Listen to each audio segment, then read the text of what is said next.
বিরাদান ইসলাম, এরা কেউ কাকড়াখোর রয়েছে, কেউ শুকুরখোর রয়েছে, হারামখোর রয়েছে।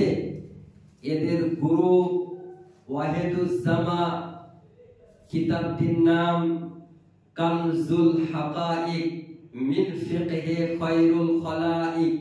এই কিতাবের 13 পৃষ্ঠার মধ্যে লিখেছে যে খিনজির পাক হে, শুকর পবিত্র, শুকরের মাংস পবিত্র, শুকরের হাড্ডি পবিত্র এবং নারী ভুঁড়িও শুকরের পবিত্র, পাক লিখে রেখেছে।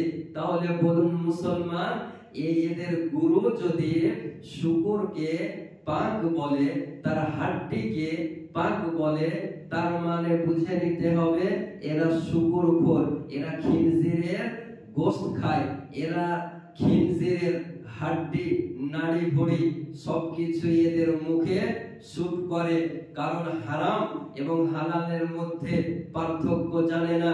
বিরাদানে ইসলাম সিদ্দিক হাসান খা ভোপালী ও লিখতেছে, কিতাবটির নাম বদরুল আহিল্লা, সেই কিতাবের 16 পৃষ্ঠায় লিখেছে खिंजीर के हराम होने से उसका नापाक होना साबित नहीं होता।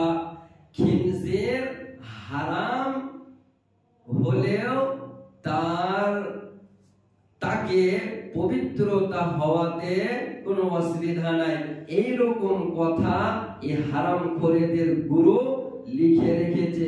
তাহলে বলুন মুসলমান, যে ইসলাম ধর্মে শুকরের মাংসকে হারাম করা হয়েছে, এদের গুরু লিখে রেখেছে এটা হালাল, এটা খাওয়া যাবে। তাহলে বলুন, এই আহলে হাদিসদের গুরু, ওয়াহাবিদের গুরু, জামাতিদের গুরু, এদের সব থেকে বড় ইমাম লিখে রেখেছে खिंजीर के हराम होने से उसका नापाक साबित नहीं होता। হারাম হওয়ার কারণে অপবিত্র প্রমাণ হয় না, এরকম জঘন্য কথা এদের মধ্যে রয়েছে। এরা খিনজিরখোর, এরা কাকড়াখোর, এরা শামুকখোর, এদের নিকটে সব জায়েজ রয়েছে।